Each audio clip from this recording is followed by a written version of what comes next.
quand je parle de politique autour de moi, je parle beaucoup d'économie. À tel point que les gens me disent, me considèrent comme un économiste. Je suis pas économiste. En plus, j'ai été nominé pour un prix d'économie, mais je suis géopoliticien. C'est-à-dire, j'embrasse toute la puissance d'un pays. Mais quel est l'avantage de parler d'économie? Pourquoi c'est plus facile de convertir ou de faire comprendre aux gens avec l'économie, même si c'est un sujet assez ardu, parce que vous donnez des chiffres. Il faut revenir toujours au sens des mots. C'est ce que disait Platon, c'est ce qu'a dit à notre époque le grand écrivain, celui qui a écrit La Peste, Camus, savoir revenir au sens des mots, savoir de quoi on parle. Le libéralisme, c'est pas la jungle. Le libéralisme, c'est une doctrine philosophique qui reconnaît la primauté de l'individu et le respect de l'individu. Dans un système communiste, dans un système totalitaire, l'individu n'est rien. Et c'est la reconnaissance de l'individu. Nous, ici, nous sommes entre chrétiens. La parabole de la brebis perdue est une parabole qui est très importante sur ce plan-là. C'est-à-dire, une personne est perdue, on abandonne le troupeau momentanément pour aller chercher une personne. C'est très important. C'est pour ça d'ailleurs que les évangiles et le christianisme peut être reconnu par des gens qui ne sont pas chrétiens à cause de la pertinence, de l'élévation des principes qui sont dans cette religion. Je parle des 4 évangiles. Je ne parle pas de l'Ancien Testament qui est commun aux Juifs et aux chrétiens. Je parle des évangiles. Et il faut reconnaître que la civilisation, si on fait abstraction des Grecs qui nous ont précédés, encore que dans la philosophie grecque et surtout dans les stoïques grecs, on a des rapports avec l'enseignement du christianisme, eh bien, cette civilisation occidentale qui a été maîtresse du monde et qui a amené cette prospérité est une civilisation chrétienne. Alors on va nous dire il y a eu des guerres. Oui, il y a eu des guerres, mais il y en a eu avant et il y en a encore. Et il faut rappeler, alors je fais une petite digression, mais c'est très très important. Notre société est toujours accusée, elle est toujours attaquée. Vous voyez, on possède une arme nucléaire qui n'est plus indépendante d'ailleurs puisqu'on a vendu notre technologie nucléaire. Ça veut dire que pour le nucléaire, quand on a besoin de pièces, il faut demander aux Américains. Et ça, c'est un abandon de souveraineté. Ça, c'est fondamental. C'est très très important. Eh bien, on a des sous-marins, on a une force, des forces importantes, mais le pays est attaqué de l'intérieur. Il est attaqué de l'intérieur. Selon les principes de Sun Tzu, repris par Lénine, Lénine avait dit lorsque nous aurons suffisamment pourri nos ennemis de l'intérieur, leurs armes ne leur seront d'aucune utilité. Vous voyez? Voilà. Donc ça, c'est très important. Alors, un exemple, on culpabilise l'homme blanc, et l'homme blanc, on le castre. Et on lui enlève sa combativité. Parce que pour combattre, vous combattez à partir d'un droit et à partir d'une fierté d'être, pour vous imposer. Solzhenitsyn parlait de l'émasculation des Occidentaux. Il a écrit un livre qui s'appelle Le déclin du courage. Mais pour avoir un courage, c'est pour défendre des valeurs, mais faut-il encore croire dans ces valeurs? Or, nous sommes attaqués de l'intérieur. Tout à l'heure, il y a quelqu'un qui m'a cité Bernard-Henri Lévy. Bernard-Henri Lévy, il a écrit un livre qui s'appelle La barbarie à visage humain. Je voulais donc, on attaque. Alors, christianisme, on va revenir au christianisme. On a entendu, quand j'étais plus jeune, je regarde quasiment plus la télévision depuis 30 ans. Il y a 30 ans, il y avait d'ailleurs des choses intéressantes. Maintenant, quand vous regardez vos programmes, c'est absolument effrayant. Donc c'est très très difficile de trouver des choses intéressantes à part des récits de voyage, voilà. Donc vous entendiez, on l'entend encore, maintenant c'est tout le temps, l'Occident est coupable de l'esclavage. Bon, là, c'est une inversion totale de la vérité, c'est-à-dire que, et moi, chaque fois que je rencontre un noir et qu'on discute un peu, je lui explique ça. D'abord, les noirs sont très complexés. Moi, j'ai fait une signature au Salon du Livre, et à côté de moi, j'étais au stand de Picolec, c'était pour ce livre-là, et à côté de moi, il y avait des gens de couleur, c'était, je crois, la Guadeloupe, etc. Ils n'ont parlé que d'esclavage, si vous voulez, pendant toute l'après-midi. Alors, vous voyez, ces gens-là sont très complexés. Non, mais c'est pas contre les Blancs. C'est eux-mêmes, ils sont complexés, ils sont très complexés. Bon, il y a quoi? Descendants d'esclaves. Bon, alors, ce à quoi je dirais que d'abord, nous sommes tous des descendants d'esclaves, parce que les Gaulois et les Romains et les Grecs quand ils étaient vaincus, quand Corinthe a été détruite par les Romains au IIe siècle, quand Corinthe s'est révoltée, tous les gens étaient vendus comme esclaves. Donc les Grecs étaient vendus comme esclaves. Entre eux, ils se vendaient comme esclaves. On l'a dans l'Iliade. Briséis, Chryséis, etc. Les Gaulois aussi, les Gaulois, etc. Donc nous sommes tous des descendants d'esclaves. Les Noirs sont les derniers esclaves, si vous voulez. Bon, mais nous, on n'a pas à être coupables. Je le dis, c'est très important. Vous le savez, plus ou moins. Vous le savez, plus ou moins. Par contre, vos enfants, les jeunes, ne le savent pas. Et c'est très important, cette mission que nous avons, nous, les adultes, de donner les informations à nos enfants, aux jeunes. Parce que les jeunes, ils sont formés par l'école. Donc l'école, elle est... D'accord, la publicité que vous voyez dehors, la télévision, le cinéma, ça, tout est effroyable. Les Oscars, je m'intéresse pas tellement à ça, mais j'en ai entendu parler. Les films qui ont été nominés, c'est l'affaire Dreyfus, Les Misérables, donc c'est un truc de l'extrême gauche. Donc si vous voulez, traiter comme ça, c'est que de la propagande. Et quand j'étais plus jeune, d'ailleurs il y a une quarantaine d'années, quand vous regardiez des feuilletons policiers, il y avait un peu de propagande. C'est-à-dire qu'on servait, il y avait une intrigue policière, et on mettait un peu de propagande. Maintenant, c'est le contraire. C'est-à-dire que c'est d'abord de la propagande sur un fond, sur un fond de... Bon, alors, il faut savoir que nous sommes d'abord tous des descendants d'esclaves, donc le noir n'a pas à être complexé. Deuxièmement, l'esclavage était présent dans toutes les civilisations, y compris en Europe. Les Vikings faisaient le commerce d'esclaves, etc., etc. Bon. Et qui a supprimé l'esclavage dans l'histoire pour la première fois? C'est l'Église. C'est l'Église au 5e siècle. Donc, messieurs, mes amis blancs, chrétiens, européens, chrétiens, pour moi, ça ne veut pas forcément dire pratiquant, c'est avoir la fierté d'appartenir à la civilisation chrétienne. Et l'Église a interdit la valse au 19e siècle, par exemple, ça paraît complètement ridicule. Bon, l'Église n'est qu'humaine. Donc, n'étant qu'humaine, elle peut faire des erreurs. Voilà. Donc, il faut revenir. Donc, vous voyez, ça, c'est un petit détail. J'étais pas parti là-dessus, mais vous voyez, c'est un détail. Et un détail, enfin, un fait précis qui est emblématique. Montaigne disait, chaque acte nous dépeint tout entier. Hein, ça veut dire que chaque chose qu'on voit, chaque chose que je remarque dans la société n'est pas innocente. Et à chaque fois, ça définit toute la société, tout ce monde dans lequel on vit. Et ce monde, j'ai un certain âge, j'ai plus de 60 ans, et donc ce monde quand j'étais plus jeune, on dit la France est en décadence. Mais pour moi, elle est plus en décadence, on est entre nous. Je dirais qu'elle est attaquée profondément, et le pire, c'est de l'intérieur. Et en fait, on le voit moins, parce que ce sont des gens qui passent à la télévision, donc ils sont accueillis grandement. Mais c'est une attaque systématique de nos valeurs, et les gens ne réagissent plus. Alors là, je vais faire une attaque très violente, Je sais qu'on est filmé, mais c'est un fait, comme disait Rivarol, les opinions sont libres, les faits sont sacrés. Là, c'est un fait, on peut pas m'attaquer, je cite un fait. Le président Macron, avant d'être président, quand il est allé en Algérie, a déclaré haut et fort que la France avait commis des crimes contre l'humanité, génocide, etc. en Algérie. Alors d'abord, il faut savoir que dans les règles de la diplomatie, il est interdit de dire du mal de son pays étranger. Donc comment peut-on, alors qu'il y a 15 millions d'Arabes dans notre pays, pouvoir déclarer une chose pareille, qui est sordide. Deuxièmement, qui aurait pu commettre des crimes contre l'humanité? C'est forcément l'armée. C'est pas les civils, c'est pas l'armée. Or, vous avez remarqué que personne n'a bougé. J'arrête mon attaque, mais vous voyez, c'est d'une telle évidence. Or, après avoir déclaré ça, quand il est rentré en France, normalement, dans un pays dirigé, un pays fier, il aurait dû avoir maille à partir avec la justice du pays. Or, comment dirais-je, en punition, il a été élu président de la République, si vous voulez. Ça montre quand même que l'état de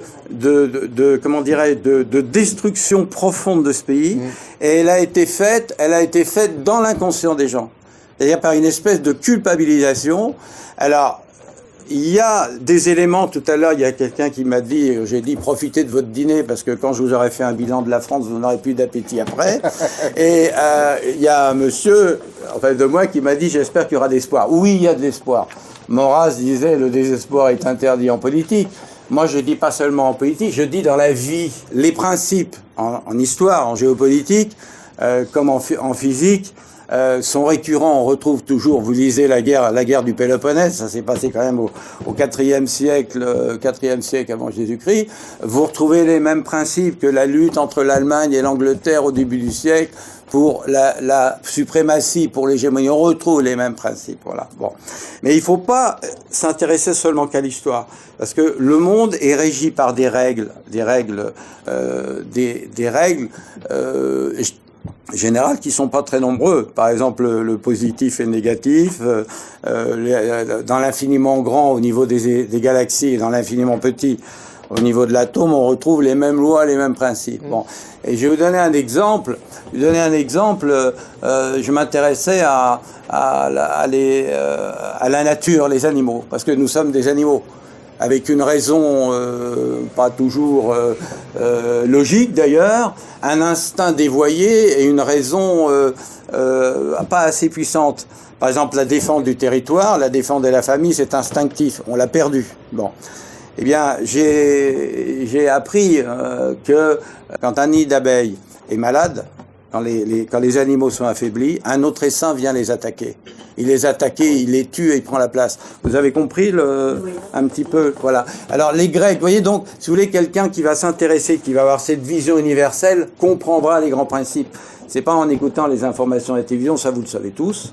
C'est même pas en lisant le journal, encore que quelquefois il peut y avoir un article un petit peu intéressant qui n'est lu par personne d'ailleurs, qui n'a aucune, voilà, il dit jamais les choses au bout. Un type comme Bavrez est brillantissime, il est très brillant. Je ne l'ai jamais entendu une seule fois dire du mal des socialistes.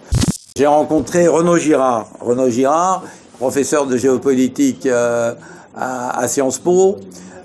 Il est chroniqueur de politique étrangère au Figaro. Bon, c'est quand même important. Normalien, ENA. Bon.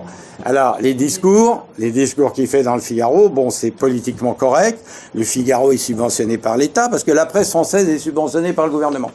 Aux États-Unis, elle est subventionnée par les groupes. C'est déjà mieux. Mais il y a déjà plus de liberté. Bon. Eh bien, je l'ai vu dans une réception. Bon, je me suis entretenu avec lui et j'ai fait une réflexion entre l'entente entre Poutine et Trump, ce qu'il ne dit jamais dans ses articles. Et ben en privé, il était d'accord. L'éditeur parle avec Renaud Girard. Il lui dit oui, vous avez vu ce qui s'est passé là, c'est scandaleux, les islamistes, les machins, les trucs. Le gouvernement n'a rien fait, mais c'est tous les jours depuis des années. Donc si vous voulez, j'ai à peine écouté. Bon, et puis après, j'ai posé une question. Et j'ai dit, mais qui a racheté la dette française en 1983 ? Arabie Saoudite. Personne ne sait ça. Arabie Saoudite. Personne ne sait ça. Bon, personne ne sait ça. Renaud Girard dit, c'est l'Arabie Saoudite. Il n'a jamais écrit ça dans aucun article, si vous voulez. Vous voyez ? Donc vous avez le politiquement correct, la soupe. Hein ? La soupe. Et ça veut dire que on pourrait retourner les choses. Alors, vous avez les jeunes, il y a une nouvelle moisson, justement, ce que je voulais dire tout à l'heure, c'est quand on lit l'histoire du passé, il y a eu au XVe siècle une peste qui a fait mourir un tiers de la population en Europe, c'est reparti. Les guerres terribles, la guerre de 30 ans en Allemagne, les Allemands ont perdu 50% de leur population. L'Allemagne est repartie. Si vous voulez, après des très grandes catastrophe écologique, ça repart. Et là, on a une moisson de jeunes aujourd'hui, de valeurs, des jeunes énergiques qui se rendent compte, qui ne croient pas à tout ce bobard, qui regardent moins la télévision d'ailleurs, mais ils n'ont pas les éléments. J'ai été invité à Saint-Cyr, pour faire un cours de géopolitique devant des élèves. Alors le type qui m'a invité, il a sorti 25 types les plus brillants. Bon. Alors ce qui est amusant, c'est qu'au premier rang, parce qu'on invite des étrangers. J'avais un Américain, donc je pouvais pas tellement dire parler de.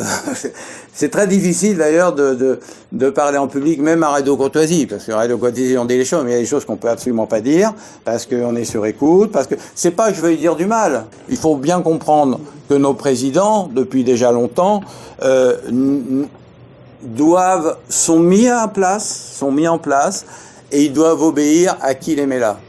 Et ceux qui gouvernent le monde, ça c'est une phrase très célèbre, le monde est dirigé par 300 personnes qui se connaissent tous et que personne ne connaît.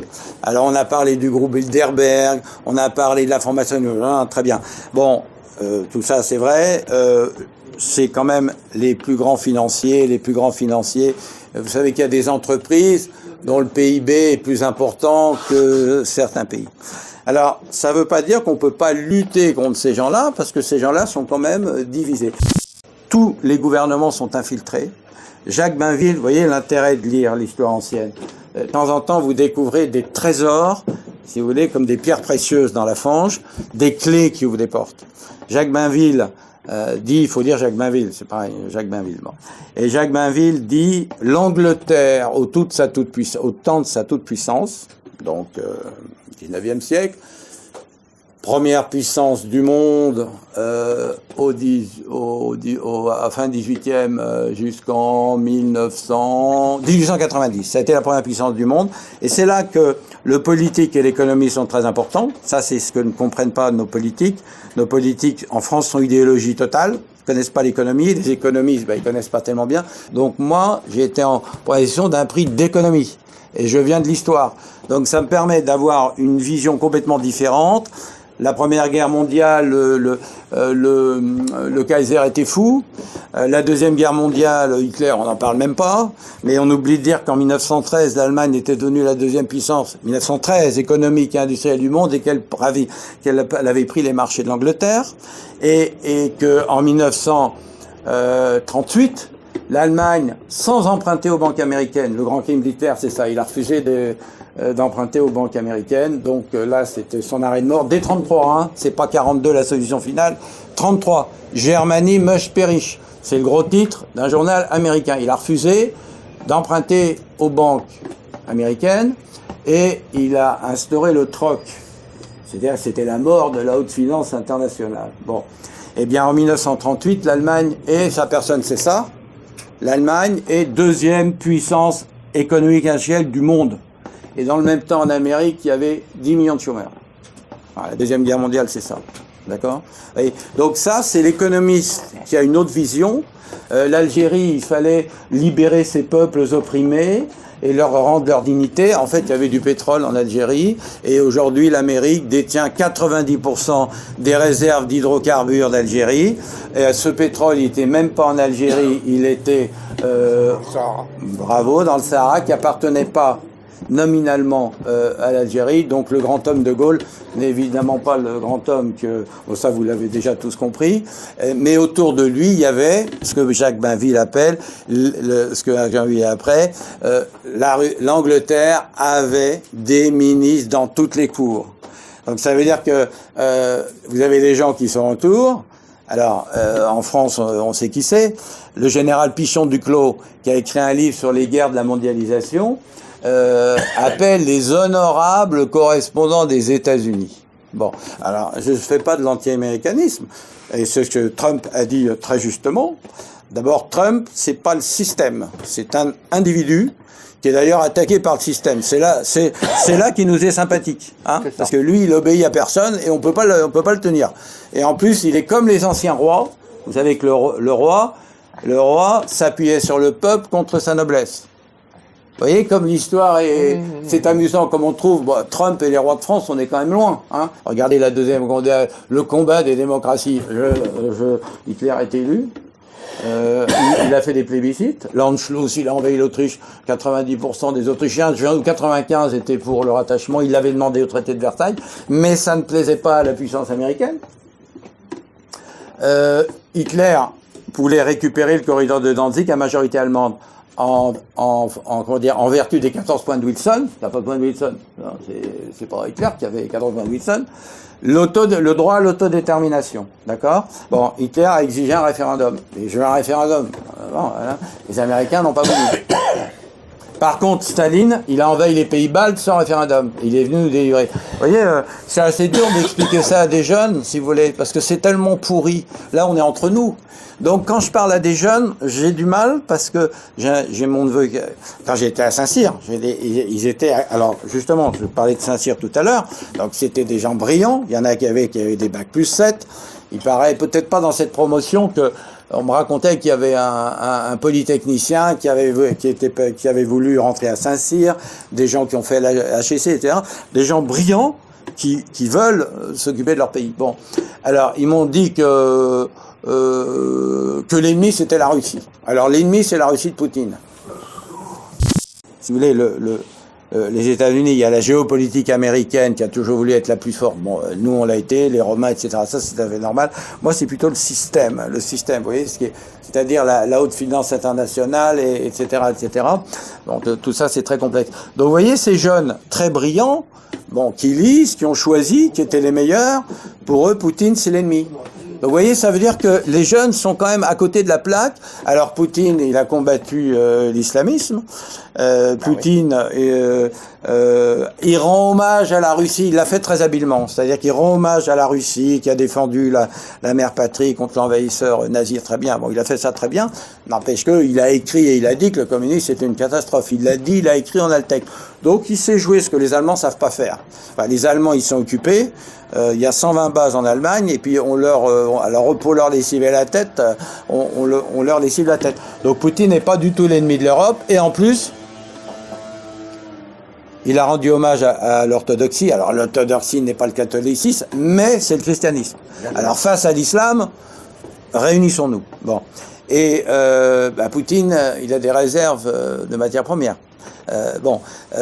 Nous, on n'en a plus. Merci les Américains. Il faut savoir que Kennedy était favorable au départ des Français d'Algérie, bien évidemment. Donc, il défendait ses intérêts. Mais ce sont des alliés, c'est plus des alliés et encore moins des amis. Il n'y a pas d'amis en politique, hein, il y a très peu d'amis. Alors, Madame Nu, vietnamienne, disait un très beau mot.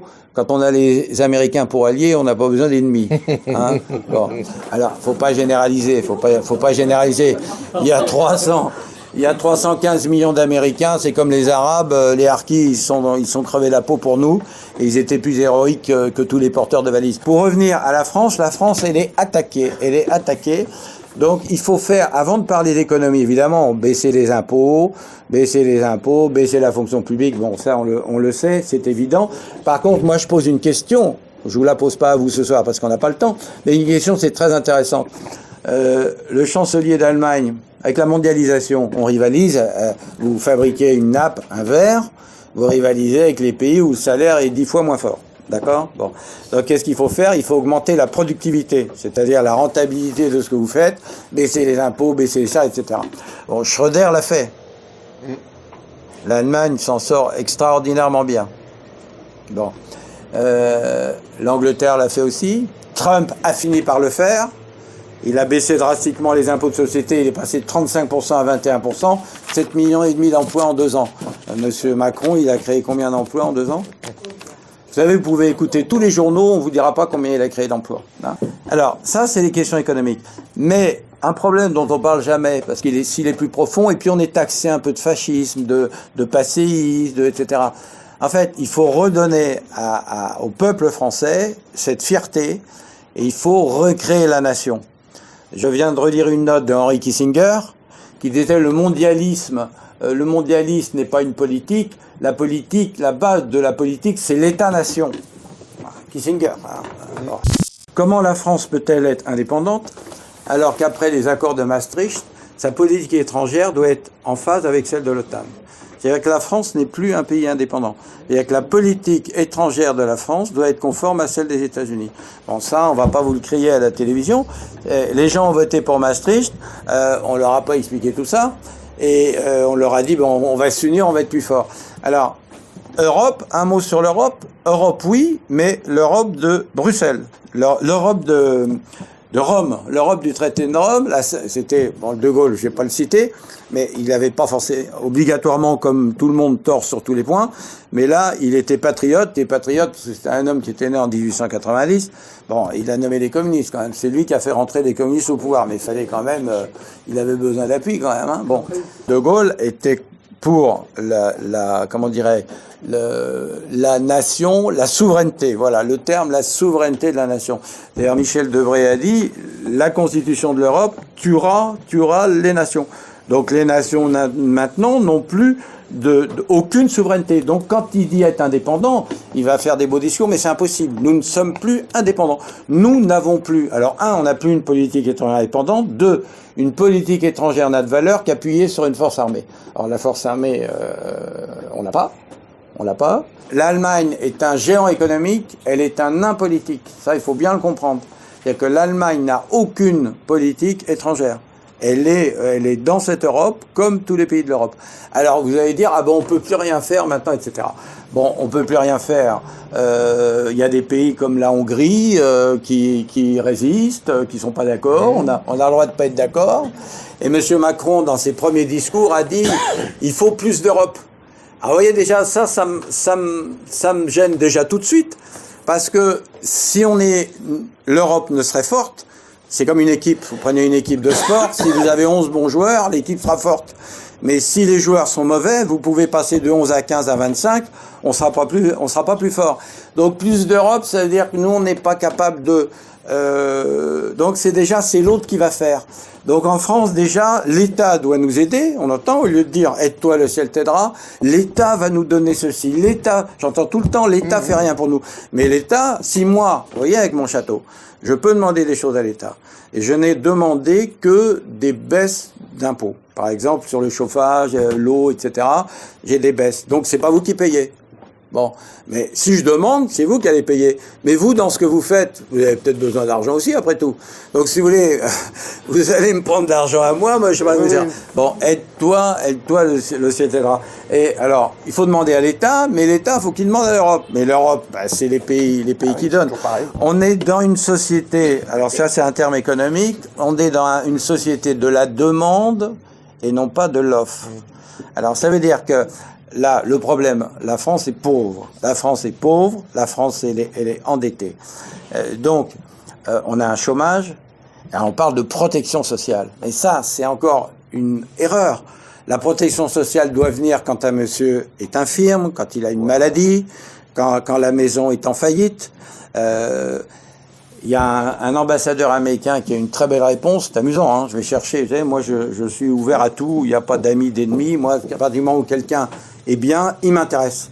Donc, un démocrate américain, ancien directeur gérant de la Banque Lazare. Donc, théoriquement, c'est pas tellement des gens qui nous veulent du bien. Bon, c'était Félix Rohatyn, ambassadeur de Clinton en France. Et il a dit, notre meilleure protection sociale, je le répète toujours, c'est un taux de chômage à 4%.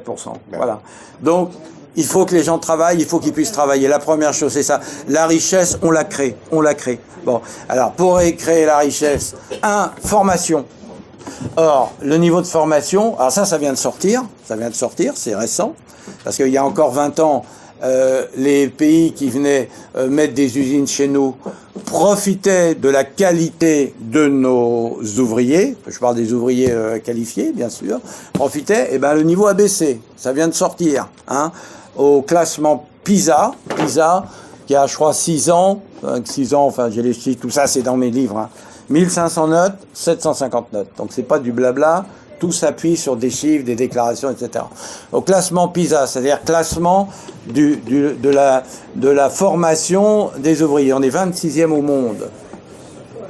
Bon, et il y a quelques années, on était dans les meilleurs, on était dans les 10 premiers. Alors, mai 68 a engendré 81.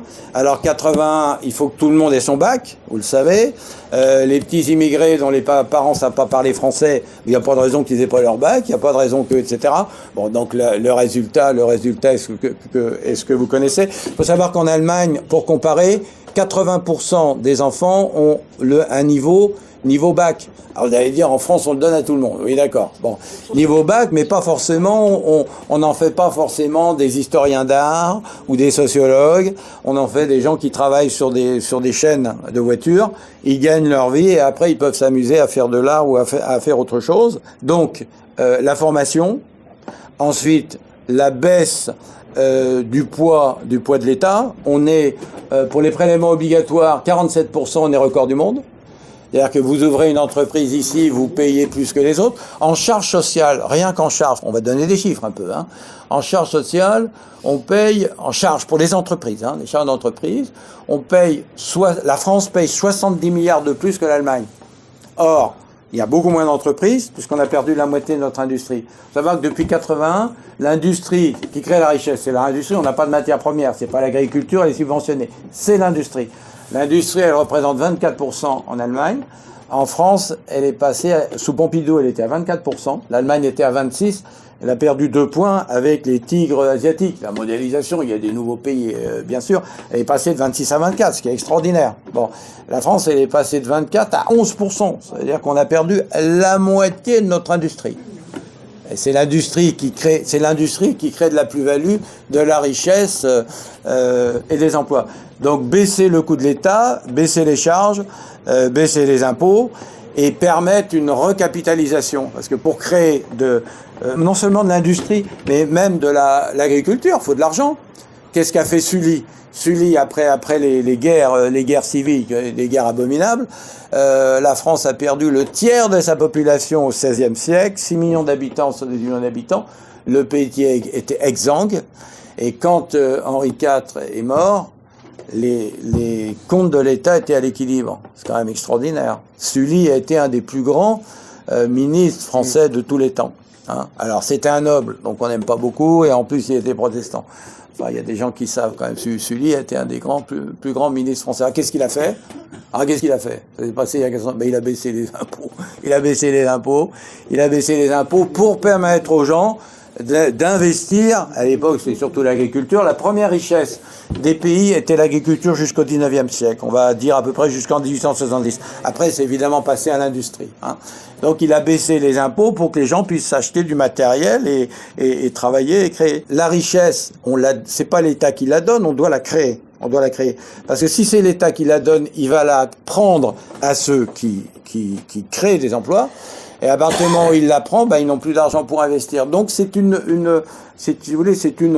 chute sans fin.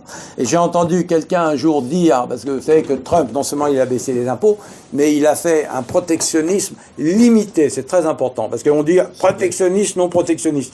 Évidemment, le monde n'est ni noir ni blanc, il est gris. Donc la vérité est au milieu. C'est-à-dire un certain protectionnisme, c'est ce que dit un des plus grands économistes français, pour venir à un certain équilibre.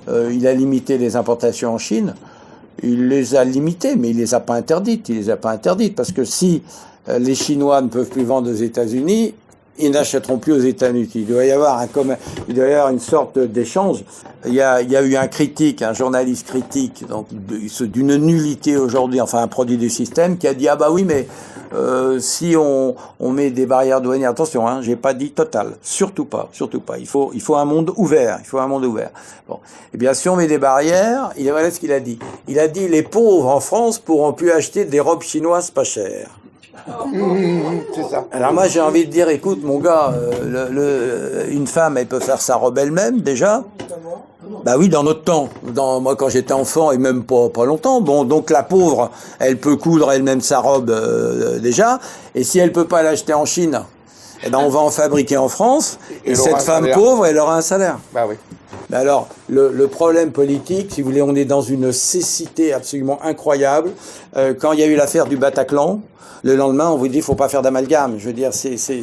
On dirait que c'est les Français les coupables. Oui, exactement, oui, c'est parce qu'on est raciste, etc. On sent vraiment qu'on est, si vous voulez, là, j'ai vu une affiche. Là, garée sur les élections de Paris. Bon.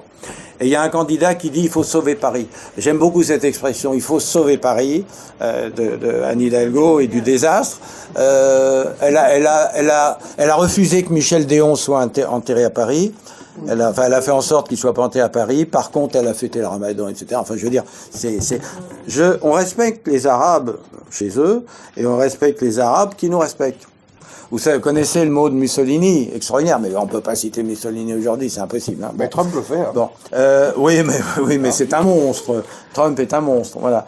Alors donc Mussolini, il y avait le grand moufti de Jérusalem qui lui demandait s'il pouvait faire une mosquée à Rome. Il dit il y a aucun problème, à condition que je puisse construire une église là-bas. Bon, bah c'est tout simple, voilà. C'est tout à fait ma position. Alors, on peut respecter d'autres religions, on peut respecter d'autres, à condition qu'ils soient pas trop criminels et qu'ils pratiquent pas le commerce d'esclaves. Je veux dire, on peut respecter d'autres cultures, mais il y a quand même des choses que, il y a quand même une évolution. Vous voyez, le commerce d'esclaves, certaines pratiques. Si vous voulez, la lâcheté de nos dirigeants, la lâcheté qui est en dessous de ce qu'on peut imaginer. Souvenez-vous de Bouteflika, qui était un des chefs du FLN. Quand il est venu en France, à chaque fois, il a craché sur la France, notamment à l'Assemblée nationale. Il a craché la France. Il n'y a que 3 députés qui sont sortis. Attendez, je finis. Il n'y a que 3 députés qui sont sortis. Alors, on peut les citer quand même, parce que ce sont des héros. Il y a Philippe de Villiers, il y a Daubert et Goasguen. Voilà, 3 sur plusieurs centaines. D'accord ? Tous les 3 de droite. Oui, faut le dire aussi. Oui, ah ben ça quand même. Oui, bon. Et des libéraux d'ailleurs. Il y avait 2 libéraux. Et il est venu se faire soigner. À la Pitié. Bon, donc vous voyez, ça montre toute l'horreur de la colonisation française et de la présence en Algérie, c'est que ce monsieur, il vient se faire soigner en France. Y a-t-il eu un seul journaliste qui ait remarqué ce fait ? Pas un. Alors je rappelle qu'on a construit 160 hôpitaux en Algérie. Vous voyez, ça c'est le genre de choses qu'il faut dire. C'est le genre de choses. On a supprimé l'esclavage, on a asséché la plaine de la Mitidja, si je ne me trompe, qui était un marais. On a supprimé l'esclavage, on a pacifié ces pays-là et on a créé 160, etc. Mon frère invite des personnalités. Alors il a invité des socialistes comme ça. Donc il fait venir. Bon, Védrine, ça pouvait aller. Alors après, il a invité Attali. Là, je suis pas venu. Là, je pouvais pas. Ah oui. Là, j'espère que ça a été remarqué. Védrine d'ailleurs, actuellement, est un peu coincé dans ses dires. On voit qu'il est mal à l'aise quand il parle. Alors, Védrine a dit, moi j'étais au premier rang, bien sûr, mon frère est directeur. C'est une entreprise qui est encore de famille. Il y a très peu d'entreprises. Il faut savoir qu'en Allemagne, et même aux États-Unis d'ailleurs, qu'on attaque la famille chez nous, il y a aussi toute cette idéologie, la révolution, et qui a été et communiste. Les Américains disent la France est le dernier pays communiste du monde. Alors quand je dis qu'on est communiste, on dit non mais c'est horrible, c'est affreux. Si. Même des gens de droite, moi j'ai vu Raffarin citer Marx. Marx c'est vraiment la référence. Donc c'est la haine de celui qui possède, la haine de la famille. Il y a toute cette attaque souterraine en face de laquelle il n'y a aucune opposition. Et donc, Védrine vient faire sa conférence. Moi, j'étais donc au premier rang. Bon, il n'y avait pas de questions, etc. Et à un moment, il parle des horreurs de la colonisation, la guerre de l'opium. Bon. Alors, moi, j'étais invité dans une entreprise, etc. Mon frère, bon, j'ai rien dit. Mais la guerre de l'opium, c'était pas en France déjà, c'était les Anglais. C'était les Anglais. Donc, vous voyez, il a fallu qu'il aille chercher quelque chose. Mais c'est 160 hôpitaux en Algérie. Et la population qui a... etc. Bah, la population est divisée par 9. Non, mais c'est très important, la population. Alors, notre faute, alors s'il y a faute, on va revenir à Machiavel. Vous voyez l'histoire. Machiavel dit, la meilleure façon de disposer d'une province, c'est de la raser. C'est ce qu'ont fait les Américains avec les Indiens. Ils n'ont pas de problème avec les Indiens. Quand ils les tuaient pas, ils donnaient du whisky, puis quand ça suffisait pas, ils les abattaient. On donnait des primes pour les scalps. Bon, nous en Algérie, on les a vaccinés, on les a soignés, ils sont multipliés par 8. Mais jusque-là, ça aurait pu aller. Le problème, c'est qu'après, on leur a appris le nationalisme, et on leur a appris le marxisme, etc., le communisme, sur les bancs de classe. Tous les révolutionnaires algériens ont fait leurs études, et même Ho Chi Minh, il a été en France, tous ces gens-là venaient apprendre en France, soudoyés, ça c'est très important, géopolitique, soudoyés par les vainqueurs de la Deuxième Guerre mondiale. La Première Guerre mondiale, faut toujours revenir en arrière. La Première Guerre mondiale a cassé l'Europe, elle l'a affaiblie. L'Europe était encore le centre du monde. Et la Deuxième Guerre mondiale, ça a été terminé. L'Europe a été terminée et les grands vainqueurs de la Deuxième Guerre mondiale, c'est la Russie, financée par l'Amérique bien sûr, puis armée à près de 80% par les Américains. Les Anglais, ils étaient complètement hors jeu les Anglais. Hein. Traité de l'Atlantique 41, disparition des empires dans les 20 ans. Donc les Anglais terminés. Donc l'Amérique et la Russie. Donc les puissances ne sont plus européennes. Yalta, partage du monde. Voilà, donc les Nasser, par exemple, quand Nasser a résisté aux Français, aux Anglais, etc. Il y a un grand historien qui a eu des problèmes là, après la guerre. Et il a été interviewé Nasser, il dit mais comment avez-vous pu vous opposer un petit pays comme ça aux Anglais, aux Français et aux Israéliens? Il a dit mais j'avais l'appui des Américains en sous-main, vous voyez. Fallait qu'on dégage. Et les Algériens avaient leur base dans les et ils étaient armés par l'Allemagne de l'Est, donc par le bloc de l'Est, et protégés par les Américains, bien sûr, qui ont récupéré tout. Bon, voilà. Donc, si vous voulez, nos Américains qui sont venus nous délivrer, les petits GI qui sont morts sur les pages. Faut arrêter, tu vois. Bon, j'entends ça tous les jours. Les pauvres gars, mais ils sont morts, mais ils sont pas morts pour nous délivrer. Ils sont morts pour casser le bloc monétaire européen, parce que Hitler avait conquis l'Europe et il était en train de faire un bloc. Et il y avait 10 millions de chômeurs, etc., etc. Il y a un mot de Morand que j'aime beaucoup. Il dit, il a écrit New York 1930. Savoir que Morand, c'est un des plus grands écrivains du XXe siècle. C'est surtout, en tant que vision politique, pour moi, c'est le plus grand. C'est vraiment le plus grand. Faut pas oublier qu'il a été ambassadeur, il a beaucoup voyagé. Et dans son New York 1930, il a écrit un New York 1930, puis il a réécrit un autre New York, je crois, plus tard. Il dit, les Américains ne pensent qu'à gagner de l'argent, mais une fois qu'ils l'ont gagné, ils le distribuent. Je trouve ça fabuleux. Vous voyez, un pays libéral, on fait fortune, et après, on finance les universités, on finance les musées, on finance le château de Versailles, etc., etc. Alors qu'en France, ça a commencé avec Philippe le Bel, l'État c'est moi, Louis XIV, l'État c'est moi, et il a mis Fouquet en prison. Fouquet qu'on n'a jamais réussi à condamner d'ailleurs. Hein. On n'a jamais réussi à le condamner. Donc il a changé le jury, comme De Gaulle, pareil. Vous voyez, c'est ça la liberté, c'est la liberté de la justice. Vous prenez Benoît de Saint-Marc, qui est un modèle pour les jeunes. Bon, Benoît de Saint-Marc qui dit on peut tout demander à des officiers. Mais pas de se renier, même de mourir, mais pas de se renier et d'obliger les autres à se renier. Magnifique comme phrase. Bon, eh ben, Benoît de Saint-Marc, il a été honoré par la 4e République. Il a été décoré. Il a été mis en tôle par De Gaulle et il a été décoré par Sarkozy. Vous voyez, tout ça, ça fait pas très sérieux. Mais c'est pour ça que Sarkozy, malgré tous ses défauts, ces gens-là ne sont pas libres. Ils appartiennent à des coteries, ils sont mis en place. C'est vrai. Ils sont mis en place parce qu'ils n'ont pas assez de personnalité et que on les met là, on les amène là. Bon. Et alors il y a des gens qui ont la personnalité. Bonaparte, on l'a mis là. Mais au bout d'un moment, c'est moi, ça a été lui. Hein. Oubliez pas qu'Hitler, il a été aidé par le numéro 2 de l'armée allemande. S'il n'avait pas eu le numéro 2 de l'armée allemande, hein, et les capitaux des grands machins, parce qu'il luttait contre le communisme, il savait parler. Puis un beau jour, c'est lui qui voilà. Puis on pouvait plus le contrôler. Bon, je vais donner un exemple. À l'Europe, vous avez un commissaire à l'économie. D'accord? Commissaire du budget, un truc comme ça. Bon.